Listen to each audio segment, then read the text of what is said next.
Hi, everyone. I'm Pastor Alec, I'm Eli. and today we are continuing our trek through Second Kings. Yeah. We're getting pretty far here, too, I think. Yeah, close to the end. So I've been going through 14 through 16 this Okay? week, and I mean you see it all throughout Kings, but it was in verse 7 specifically Okay? when Amaziah won the battle over Edom, and he took the city and took the city of Silla and called it Joktheel. So that's the name of it. Still has to this day. Yeah. When is to this day? Yeah, that's a good question. So that's when is to this day. Right. The question you're asking is, when was it written? Right. And it's hard to tell. That's the first thing that's important. It's hard to tell exactly. We don't know who wrote First and Second Kings. Right. It seems to be the same narrative as First and Second Samuel and First and Second Kings operate as all kind of one, and we've talked about that before. Right. But most of it was probably written before the Babylonian captivity. Right. Okay. That's how Second Kings ends. So almost like as it goes along, rather than looking back on things. Yeah, so there's all these different references to all these different books. You can read about this in the Chronicles of the Right. Kings of Judah or something, and that you actually see that throughout the entire Old Testament. Okay. And so there are different books that are mentioned that we don't have access to anymore, and because maybe this is the consolidated version or something, Yeah. or this is what survived, and this is what was passed down, and so it was probably written before the Babylonian captivity because it ends with the Babylonian captivity. Right. So it's not unreasonable to think that maybe it was completed around the time of the captivity, Okay. and who knows exactly what was written, where before that. Right. Okay. Yeah. But it does basically, First Samuel starts with, you have Eli, who's already he's the judge of Israel. And then, that really, Eli plays a role in giving you Samuel's origin story. Okay. Raised by Eli. No, that was the last judge. Samuel's the last judge, and so he's the one who anoints the first king, Saul. Right. And that all happens in First Samuel, and that's how First Samuel begins with all that stuff. And then Second Samuel is David reigning. First Kings first half is Solomon reigning, and then the divided monarchy, and then Second Kings is just an absolute disaster Yeah. between the two kingdoms, and then it ends with the destruction of the kingdom of Judah. Okay, And of yeah. course, the northern kingdom also gets destroyed in Second Kings. So Right. so it's like the First and Second Samuel and First and Second Kings are the time where there's a monarchy in Right. Yeah. Israel. Okay. Yeah. Yeah. So next comes from verse 11. Okay. Okay. So I guess it's 11 through 17. I didn't put that down though. Mm-hmm. But Amaziah wouldn't listen, so Jehoash, the king of Israel, attacked. He and Amaziah, the king of Judah, faced each other in a battle. The battle took place at Beth Shemesh in Judah. Israel drove Judah away. Every man ran home. Jehoash, king of Israel, captured Amaziah, king of Judah, at Beth Shemesh. Mm-hmm. So was Jerusalem captured, or were they just driven out? Well, it says, so 13, if you keep reading, and Jehoash, king of Israel, captured Amaziah, king of Judah, the son of Jehoash, okay, son of Ahaziah, at Beit Shemesh, and came to Jerusalem and broke down the wall of Jerusalem for 400 cubits from the Ephraim gate to the corner gate. And he seized all the gold and silver and all the vessels that were found in the house of the Lord and in the treasuries of the king's house, also hostages, and he returned to Samaria. So this is basically like an invasion of the northern kingdom Right. into the southern kingdom, into the capital of the Right. southern kingdom. So, and then you see now the rest of the acts of Jehoash that he did and his might and how he fought with Amaziah, king of Judah, are they not written in the book of the Chronicles of the kings of Israel? All right, so there's another reference to one of those books. This is Right. not to be confused with First and Second Chronicles. Right. Yeah. 'Cause That's I a different book, confused that right? one time. But I mean, it makes sense. A chronicle is just a telling of what has happened over time, Right. Right. So, And Joash slept with his fathers and was buried in Samaria with the kings of Israel, and Jeroboam his son reigned in his place. So yeah, we'll see. No, I mean this happens several times, doesn't it? Like they That just come in and rob the city. Yeah, they just come in yeah, and rob and leave it. I mean, Yeah. what are they? Unless they're going to extend their territory down to Judah Right. and extend their territory around Jerusalem, unless they're ready to do that, what else are they going to do? Okay, I understand. Like they just didn't have not even like the resources, but I mean, you have to put people there. You have to. Yeah, Yeah. I yeah. understand. So Yeah. are you're gonna imperialize them, Right. or are you just gonna take all of their valuables and leave? And, Right. maybe they'll get more valuables, come back and take those Yeah, too. exactly. I mean, this has happened a couple times in Judah. They're in Right. Jerusalem specifically, Yeah. right? So this isn't the first time, and it's not going to be Well, the yeah, last time. because I can't. It was a while ago we talked about it, but it was after Solomon, and they were being attacked and Under they took all Rehoboam. yeah, and they took all the gold and whatnot. Yep, the shields. Remember we talked about from the inside shields? the temple. Yeah. Yeah, and so yeah, it's not the first time, it's not gonna be the last time, but Israel probably doesn't have the capability of really overthrowing the Right. government of Judah and taking them. Now they will be united with Syria later on, and they're going to try to do that at the very end. Okay. Yeah. Under when Assyria is threatening them, but really it's going to be Assyria is going to imperialize Judah. Now, Later on. Assyria is older than Syria, right? Yeah, they're Yeah. different. Yeah. Yeah. Yeah. Assyria is out east. Yeah. Yeah. So yeah, this happens all the time. So you see, it's like, you can see the relationship. Sometimes Israel and Judah have a decent relationship. Right. Sometimes they don't. And most often when they don't, it's usually because the king of Judah is actually worshiping the one true God. Okay. Yeah. The king of Israel, they're not coming back. Right. Yeah. They're just not. Well, So- and also they came together way back in like early Second Kings when they went to war. But whenever Elisha led them. Mhm. Oh yeah, Yeah. that's right. So, yeah. And the king of Israel didn't like Elisha. Remember that? Because Elisha always told him bad things. Well, and it's because his grandfather was killed by Elijah, Okay. Yeah. right? And yeah. so he doesn't like this guy. And the Right. king of Judah is like, hey, this guy's great. Yeah, This it's is my like guy. the best guy we've known. Yeah. So, going next, chapter 15, verse 4. Okay. But the high places weren't removed. Mm-hmm. The people continued to offer their sacrifices and burn incense there. Why? Why don't they remove the high places? Because Well, Was all right. it- Go back to verse 3.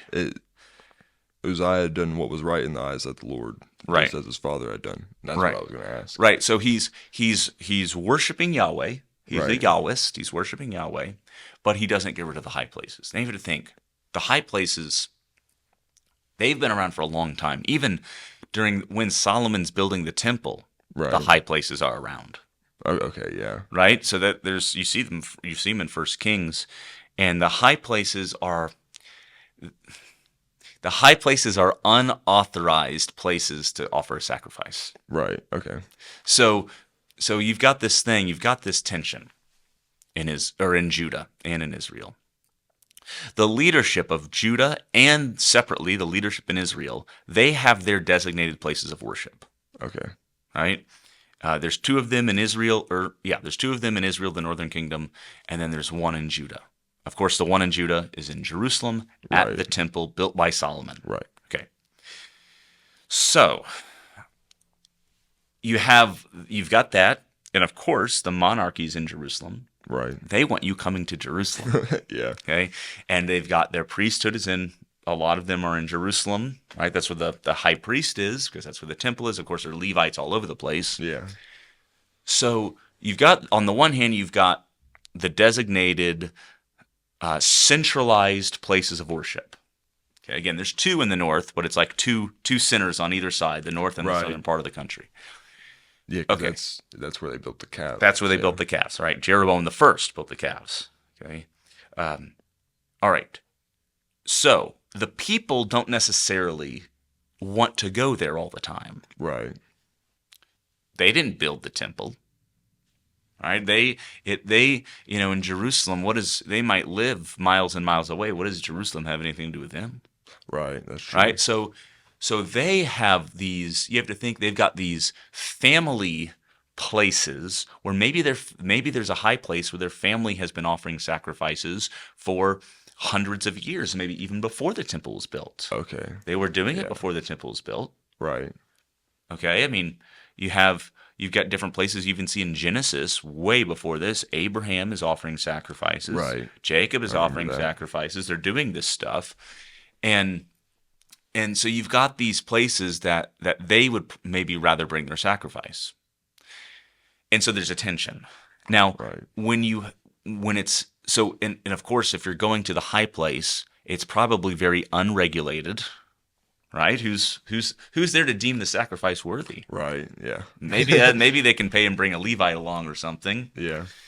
And so you can see, and this is, so many of the things that they're dealing with here are things that we deal with today, Yeah. right? Oh, yeah. And so you can see how the centralized figures in Jerusalem are going to look around at the high places and say, they're actually a threat to us Yeah. because they might, in some sense, they could potentially undermine our authority.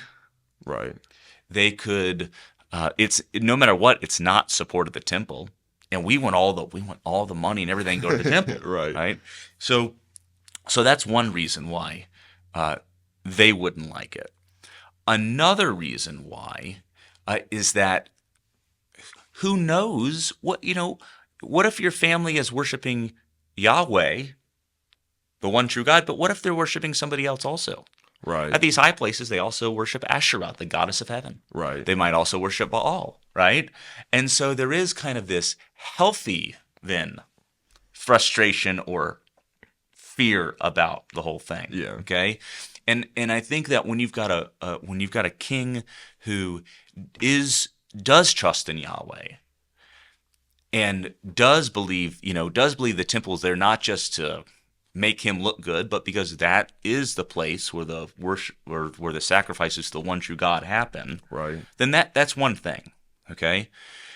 Now, if you get someone in there as king who wants temple worship for the sake of temple worship because it brings more money into Jerusalem, that's a whole different story. Right. Right. Yeah. Now, some of the kings, they would be very shrewd with all this, and they might say something like, well, hey, let's give the people what they want. They want to worship the high places? Let's make them happy. We can find other ways to bring money into Jerusalem. Yeah. Right? And a lot of the kings are doing that too, Okay. right? So they're not tearing down the high places because it's making the people happy. Right. Like a political move. It's a political move, I right? got you.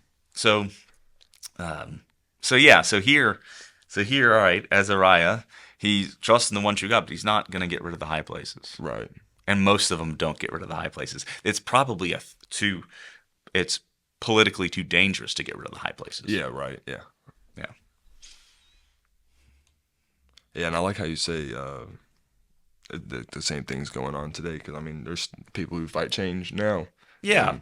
Well, we've got all kinds of and you might have two people do the same thing for very different reasons. Right. You might have a king who gets rid of the high places because he wants to bring money into Jerusalem. Yeah. You might have a king who gets rid of the high places because of his faith in Yahweh. Right. Those are two Yeah. And very they'll different probably things. both say the same thing, same reason. They probably would. Yeah. Right.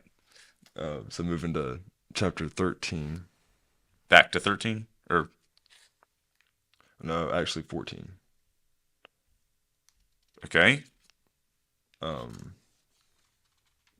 So are Shalom and Menahem both related to Zechariah? Give me a verse. 14. Chapter 15. Yeah, I'm sorry. 15, chapter 14. 15, I'm verse sorry. I'm 14. No, you're thinking. good. Okay, let's Good. see. All right. So Shallum, the son of Jabesh, began to reign in the 39th year of Uzziah, king of Judah. Okay. And he reigned 1 month in Samaria. Then Menahem the son of Gadi came up from Tirzah and came to Samaria, and he struck down Shallum the son of Jabesh in Samaria, and put him to death and reigned in his place. Now the rest of the deeds of Shallum and the conspiracy that he made, behold, they are written in the book of the Chronicles of the Kings of Israel. Okay, so what's your question then? Yeah, I was asking if Shallum and Menahem were both related to Zechariah, but I don't see where I tied the two. I don't know. Are they in the? Well, you've got Jabesh and Gadi. you've got Zechariah up here. Okay, so yeah. So if you go up to Zechariah, Zechariah is the son of Jeroboam. Okay, now Jeroboam is not the same Jeroboam who helped divide the monarchy. Right. This is Yeah, Jeroboam the second, Yeah. and you actually can read about him in the Minor Prophets. And In some of the Minor Prophets. Oh, okay, he's yeah. like and they have to, and it's a mess. Okay. Okay, so Zechariah did what was evil in the sight of the Lord, as his fathers had done. He did not depart from the sins of Jeroboam, the son of Nebat, which made Israel to sin. Okay, so it doesn't. I don't see where It doesn't look. There's a conspiracy. Shallum, the son of Jabesh, conspired against him and struck him down at Ebleam and put him to death and reigned in his place. Now the rest of the deeds of Zechariah, behold, they are written in the book of the Chronicles of Kings of Israel. Okay. So remember, this is no. So he's a descendant of Jehu. Okay. Remember, yeah, Jehu's the one who's God brings in to wipe them all out, Right. like Jezebel, and Yeah. right. So that Zechariah is a descendant of Jehu, or no, Shallum, okay. and then Uzziah reigns, and Uzziah is like, it's not clear. You might say that Uzziah and Azariah are the same person. And there doesn't seem to be any other way to get around that, okay? Right? Because you read about Azariah and you read about Uzziah, and there doesn't seem to be any kind of. If you read in verse 6, I think that's where the change takes place. It's talking about Azariah. Verse 7, Azariah slept with his fathers, and they buried him with his fathers in the city of David, and Jotham his son reigned in his place. Okay? And then it goes back and forth then between Uzziah and Azariah again later on in verses 13 and 17. And so it seems to be a reference to the same person. Right. Okay? And this is a king that there is there's going to be a lot of transition in Israel, okay, and you can see that in the next few verses, and there's going to be some transition in Judah. But do you know whose prophetic ministry begins about this time? Isaiah. Isaiah. Right. Okay. So now Isaiah is a southern kingdom prophet. Right. So now when you see like Uzziah and Azariah and then Ahaz is the one that gets the Emmanuel prophecy. Okay. Yeah. Which is not a positive thing. Right. And so now we're getting ready for Isaiah. And so it's kind of weird because you read the histories here, but you can also open up to the first 39 chapters of Isaiah, and you get a lot of history there too. Right. So it's almost like Isaiah and 2 Kings begin to complement each other. Or I should say maybe Isaiah complements 2 Kings. Right, yeah, I could see. Well, yeah, and then he's in 2 Kings, isn't he? At the very Yeah, end. oh yeah. So he's and so it's almost, so for some of these people, you're kind of having to do this back and forth thing. If you really want to get Yeah. into it, Yeah. you know, gotta, like figure tie it it out. into each other. Right. But that's the fun in it. That is the fun in it. Okay, so moving on to chapter 16. Okay. I got 2 more questions. All right. Verse 5. So Rezin and Pekah marched up to Jerusalem and surrounded it. Rezin was king of Aram. Pekah, the son of Remaliah, was king of Israel. They attacked Ahaz, but they couldn't overpower him. Now Judah had just, or Jerusalem had just been overcome, like 2 chapters ago. Yeah. Was this like Well, this is what I was talking about. overpowering? Well, them, yeah, this is or- what I was talking about before. How eventually the king of Israel and the king of Syria, Aram, is your translation has Aram, Rezin, Yeah. king of Aram, Right. or Syria is another Syria, way, okay, right? yeah. So yeah, this is what I was talking about. How the king of Syria, the king of Aram, and the king of Israel come together to overthrow Right. the king of Judah. This is, and let me just. Go ahead. And I read- might as well go ahead, just, yeah. all right, we'll That's just fine go with me, ahead yeah. and just, I'm going to jump to Isaiah chapter 7. Okay.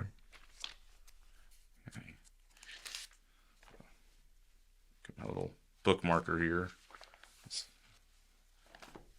fancy Bible bookmarks. Okay. All right. So this is Isaiah chapter 7. In the days of Ahaz, the son of Jotham, son of Uzziah. Okay, now Yeah. in the previous chapter, Uzziah has died. Right. He reigned for like over 50 years. He reigned it for a was long like- time. Yeah, it was like in the 39th year of his reign. Yeah, he reigned for a long time. Uzziah dies, and that's when Isaiah has the vision with the seraphim and the holy, Yeah. holy, holy, all this. And the one who, the real king still reigns. Right. Like okay, that's yeah. the point in Yeah. Isaiah 6, the real king still reigns, even though Uzziah died. Right. Okay? All right, son of Uzziah, king of Judah, Rezin, the king of Syria, and Pekah, the son of Remaliah, the king of Israel, came up to Jerusalem to wage war against it. This is in Isaiah chapter 7. It's literally going on. But could not mount an attack against it. So what Isaiah says. When the house of David was told Syria is in league with Ephraim, the heart of Ahaz and the heart of his people shook as the trees of the forest shake before the wind. So when Ahaz hears that Israel is now in league with Syria or Aram, he's heartbroken. Right. You know, because again, Israel and Judah have had a tense relationship for the last couple hundred Right. years, but they still they're still like family. Right. Yeah, they are. Right? Yeah, technically. They're family, right? Yeah. And so when he hears that they're in league with another people group altogether, he's heartbroken by Right. this. And the Lord said to Isaiah, "Go out to meet Ahaz, you and Shear-Jashub, your son, at the end of the conduit of the upper pool, on the highway to the washer's field." Okay, so he goes out and he gives him a warning. It's like, don't worry about it. All right. He says you're going to be safe. Ephraim, which stands for Israel, because that's one of the biggest tribes in Israel. Okay. Ephraim is the head of Samaria, and the head of Samaria is the son of Remaliah. And if you are not firm in faith, you will not be firm at all. Like it's going to be shattered. He says it's all going to be shattered. Ephraim is going to be shattered. Damascus, which is the capital of Syria, is going to be Right. shattered. Don't worry about it. And then it just says, again, the Lord spoke to Ahaz. And you kind of wonder what happened between God speaking to Ahaz Right. this time and now the second time. Ask a sign of the Lord your God. Let it be deep as Sheol or as high as heaven. But Ahaz said, I will not ask, and I will not put the Lord to the test. And he said, Hear then, O house of David. Is it too little for you to weary men, that you weary my God also? So that's kind of an Okay, upset. yeah. So Isaiah's in there, and he says, ask a sign from God. And Ahaz says, I couldn't do that. And he says, well, you're going to, really? Are you going to annoy me, and you're going to annoy God too, right? Right. Therefore, the Lord himself will give you a sign. Behold, the virgin shall conceive and bear a son, and you shall call his name Emmanuel. Okay. He shall eat curds and honey when he knows how to refuse the evil and choose the good. For before the boy knows how to refuse the evil and choose the good, the land whose 2 kings you dread will be deserted. So when this kid gets to a certain age, a pretty young age, but a certain age, Syria and Israel are going to be wiped out. Right. All right. So as I told you, Ahaz, you're not going to have to worry about that. Yeah. The Lord will bring upon you and upon your people and upon your father's house such days as have not come since the day that Ephraim departed from Judah. That means since the days that the kingdom split. And then it's just the king of Assyria. Like After that, like I've got an Okay. M dash. What is he going to bring? The king of Assyria. right, And so some people think, and I think they're right about this, that maybe between the two prophetic words from Isaiah to Ahaz, that maybe Ahaz didn't trust in God, which is why he's Right. so upset with him and why he's saying Assyria is going to come and wipe you out. And maybe in order to keep Israel and I was going to say Damascus, Syria off his back, he went and made a deal with the king of Assyria. while they were between the talks. Yeah, maybe he Yeah, went and, okay, and said, "Hey, yeah. look, I've got Israel and Syria on my back. You're bigger than them. Can you protect me from them?" Right. And then God said, And God said, "That's who's going to wipe you out." right, yeah. Should have So- trusted me. And of course, and when you go through Isaiah, as we call it, the book of Emmanuel, Isaiah 7, 8, and 9, it talks about the coming of the invasion, how Assyria is going to. And he even says, this is Isaiah 8, verse 5. The Lord spoke to me again because this people has refused the waters of Shiloh that flow gently and rejoice over Rezin, the son of Remaliah. Therefore, behold, the Lord is bringing up against them the waters of the river, mighty and many, the king of Assyria and all his glory. And it will rise over all its channels and go over all its banks, and it will sweep on into Judah.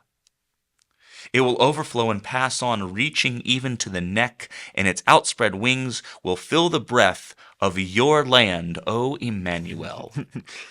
So, So he's talking to the child, and I mean, Oh. not directly, but he's a reference to the child. right, okay, I thought you were talking about Syria or Assyria. It is. Well, it is. It's Assyria is going to come in and wipe out the north, and it's even going to overflow its banks and destroy Right. most of Judah, Right. but leave Jerusalem. Oh, okay, I understand now. Yep. Now, what's the difference between Emmanuel with an I and an E? There's no difference. Okay. That's And- just English spellings. It Right. literally, im is the Hebrew word for with. Okay. Anu means us, and El means God.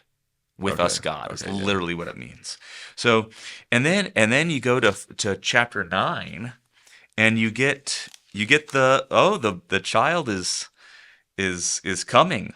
For chapter 9, verse 6, for to us a child is born, to us a son is Yeah. given, and the government shall be upon his shoulder, and his name shall be called Wonderful Counselor, Mighty God, Everlasting Father, Prince of Peace. Of the increase of his government and of peace there will be no end. And on the throne of David and over his kingdom, to establish it and to uphold it with justice, with righteousness from this time forth and forevermore. The zeal of the Lord of hosts will do this.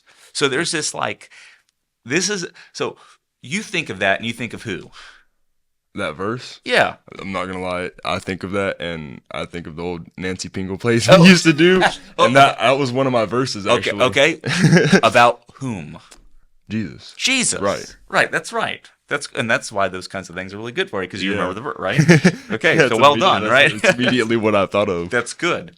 So it served its purpose well, right? Right. But yeah, you think of Jesus. Right. And so Matthew's whole point in the Gospel of Matthew, he's the one that uses the Emmanuel passage. And he's like, all right,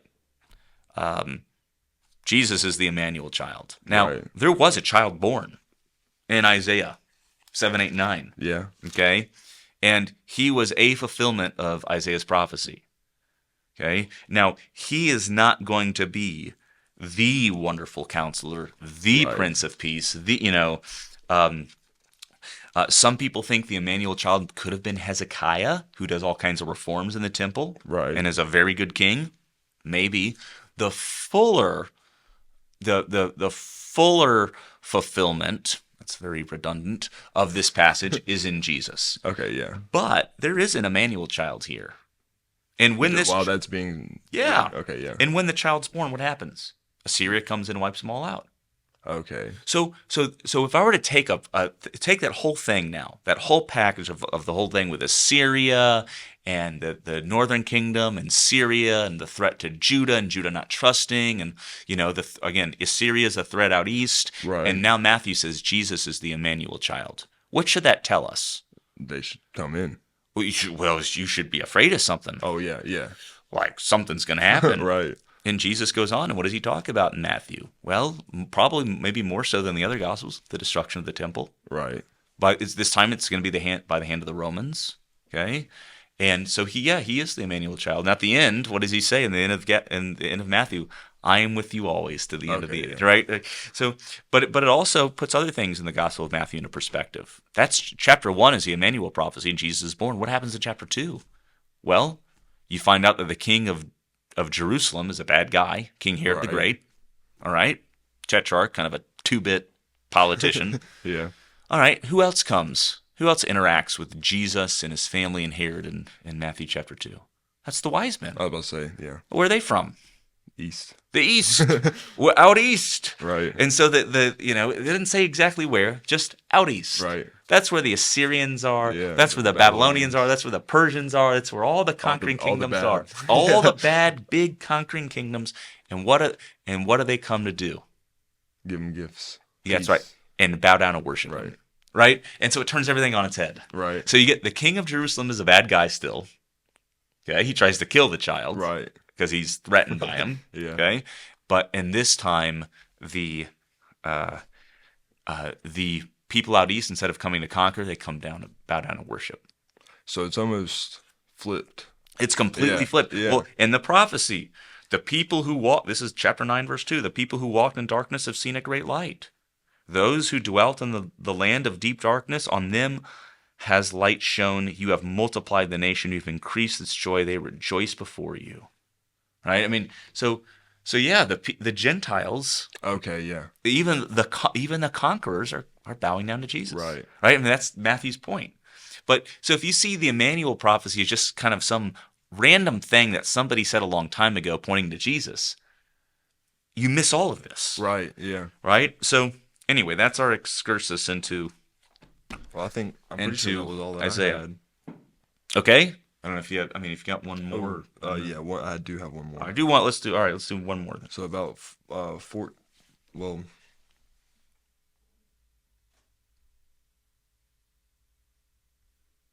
they're talking about the bronze altar, and we'll go back to 12. The king came back from Damascus. When Yep. he saw the altar, he approached it. Then he offered sacrifices on it. He offered up his burnt offering and grain offering. He poured out his drink offering, and he splashed the blood from his friendship offerings against the altar. The bronze altar for burnt offerings stood in front of the Lord. It was between the new altar and the Lord's temple. Ahaz took the bronze altar away from the front of the temple. He put it on the north side of the new altar. So why did he move the bronze altar? And that was the Well, he burnt- made his own altar. the what? He took the old altar and made a new one.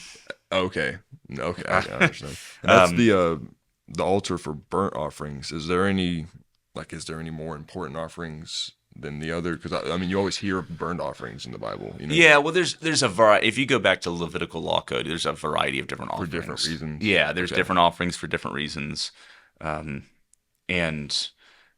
no, I think let's go to verse 15. And King Ahaz commanded Uriah the priest, saying, on the great altar burn the morning burnt offering and the evening grain offering, and the king's burnt offering and his grain offering, with the burnt offering of all the people of the land, and their grain offering and their drink offering, and throw on it the blood of the burnt offering and all the blood of the sacrifice. But the bronze altar shall be for me to inquire by. Okay. So Uriah he the did it for priest did himself, all that. That's right. So, and then kind of rewrit the well, yeah, he keeps the going. offering law. Yeah. Yeah. All right. And King Ahaz cut off the frames of the stands and removed the basin from them. And he took down the sea from off the bronze oxen that were under it and put it on a stone pedestal. And he covered way for the Sabbath that had been built inside the house, and the outer entrance for the king he caused to go around the house of the Lord because of the king of Assyria. Now the rest of the acts of Ahaz that he did, are they not written in the book of the Chronicles of the kings of Judah? And Ahaz slept with his fathers and buried with his fathers in the king of David, in the city of David, and Hezekiah his son reigned in his place. But notice his verse 18, and the covered way for the Sabbath that had been built inside the house, and the outer entrance for the king he caused to go around the house of the Lord because of the king of Assyria. Right. So it's like he's Yeah, so trying to please him or something. something is going on Yeah, here, right? So I see what he's you're saying. right, fear or Pleasure. yeah, that's Pleasing, right, yeah. pleasing. So yeah, so he's worshiping Yahweh. He's doing what he's supposed to be doing. Right. Kind of. At least he's making it look like it. with his hand behind his back. Yeah, type that's of thing, right. Yeah. And that's exactly, I think, the picture you get in the book of Isaiah, too. Oh yeah, yeah. Right? So, But Yeah. yeah, that's all I had. okay, cool. Very good. Well, we're making our way through Second Yeah. Kings, and we're going to be finishing it up in not too long. Just a few more. Hezekiah is going to be a big figure. Josiah is going to be a big figure. And then we get to Jehoiakim, and he's the one that is really going to, once you get to Jehoiakim, you know that it's going to fall to Babylon, right? And so what's going to happen is the aggressor is going to switch from Assyria to Babylon. But, Second Kings only has 25 chapters. So, Right. we'll be there pretty soon. Yeah. Probably the next two. Yeah, maybe. So, all right. Well, thank you for your questions. Yeah. Thank you for answering. And thank you all for joining us. And we'll see you next time.